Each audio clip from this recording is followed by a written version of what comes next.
to the people them on. Blessed love to the family, yes. And most importantly, I want to take the opportunity to say greetings to the blessed family, and it must also include the management as well, and most importantly, my wonderful brother here, Brother Dougie. What can I say? For a start, I'm just so excited and feeling so good to be here. The energy is amazing. Of course, the weather is just super. But Brother Dougie, I think you, as usual, you've touched on a subject which has been hidden under the carpet for such a long time. And having said so, especially with regarding to our men, black men, men of color, that's even, it's just literally, then it's in the soil. And the time now is for us to bring it up. So whatever support I can do to support you in this initiative, I'm here. Those of you who probably might recognize my voice or know me know that mental health is something over the years I've done so many various programs, and both from radio, TV, the whole thing on it. And it's not going away. But it's been hidden in families for years. Actually, there's something I need to say also. If Uncle Fat Man and family is listening, blessed love to the family. See. He is one of my mentors.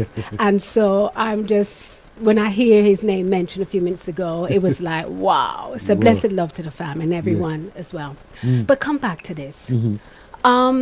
We need to talk. We need to express and to share our stories, because as African people, we share our stories. And by sharing our stories, you realize that I am not alone. We have families that are hurting right now. And is embarrassed because society makes you feel embarrassed if, for example, someone is unwell. Yes. It doesn't mean it's permanent. Yeah. There's no one who's walking around who is not at some stage gone through some kind of variety of depression. It could even be when you're at uni or at college or at school and you're having a really rough time to pass exams. I mean, literally, from women going through having children, and of course you've got postnatal depression. That's right. You know, so but the one thing I must confess that really is really tender to my heart is our men. Yes. Yeah, I won't lie to you. Yeah. Because for a start, if they're unwell, the first thing they get locked up. Yeah. It's not that they're not even looked upon as being mental health. They go through the whole judiciary system. Yeah. So that's just another chapter. Yeah. But tonight, I think what you've touched on is regarding men in sports specifically. And there are many. Many people have used the art of creativity to hide. Because let's be frank here. Tyson, Frank Bruno, it didn't just come up. It's true. And I'm glad to see you've kind of touched on that, because, you know, I go on YouTube quite regular and look at, you know, do some research, and you'd be surprised the amount of athletes, boxers, actors, and you know, who suffer from mental health, you know, and they don't really hide it, you know, and in fact they talk about it quite bravely, you know, to many people, and you know, obviously talking is you know, is a very powerful tool in terms of more of a healing as well. It got to come out, you know. And I'm glad you mentioned about the men, because I'm involved with an organisation called Men with Voices, and what it is, right, we meet once a week, usually on a Wednesday, and it's really just man just come together, have a banter. But what you do, you talk about what's upsetting you this week here, right? And it's really opportunity for you to let off some steam, so to speak, you know.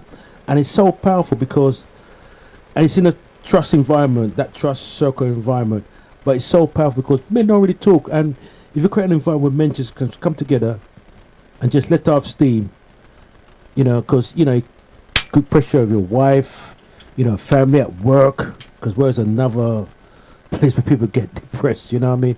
And just let off some steam. You know, you might not able to solve so, but at least you're able to let off and talk about it, and people can give you some advice in a circle. You take it on board. But it's very important that, you know, we're able to talk. You know, especially men. We're talking about men. You know? Brother Dougie, one of the things that, as you're saying that, I'm looking at, being a black man, being a man of color who is in, if you like, the West UK, and even throughout the world, you always have to be wearing a cloak. Automatically, you have to be portrayed as strong. If there's a tear, forget it. And especially if even say your counterpart, a white male, he can cry, but what, a black man? No. Can't cry. You can't cry. Wall it down.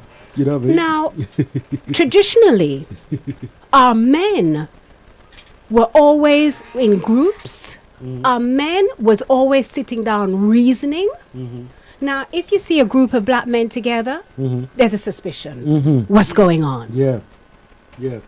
You know, even if you're saying you're holding this circle where the brothers, the brethren are coming together, people start wondering, what am I up to? What's going on? Why can't you just meet? Women do. No, you're absolutely right. You know, and it's the old stigma, the old ignorance of how they see, how they perceive the black men. Because a few black men, say about 4 or 5, and it's natural for men just to hang around and just, you know, lime or just to loaf or whatever in a corner and just, you know, someone just might have a little liquor and drink and just kick back a little bit. But people feel threatened by that, you know. And what they are to, and what they want to deal with and blah blah blah, and people get suspicion, car police, and you see, and all that kind of thing cause problems. See, so you know, and that's the stigma we have to break as well, you know. But the key thing is that men do need to come together as men and talk about some issues, what we face as men, you know, and things like unemployment, right? Things like what's happening in the workplace, right? Things what's happening with it, the dole office, social security, because you know people get up stress when they're ready. See, so we need to able to let off steam in our circle. Yep. Okay, then what we're gonna do here, we're gonna have a short break, because I know we have an agenda still, you know what I mean? So, you know what I mean? We have to respect the gender, auntie. So we're gonna have a short break. I'm gonna play a little bit of this clip here. Bipolar. I think he's got a bit more. Anger management. You can sit and have a nice cup of tea together. I think if we all look at ourselves in the mirror and go through our lives and different bits and pieces, we all got some form of... So how are you now? You look amazing. I'm very, you don't look too bad yourself.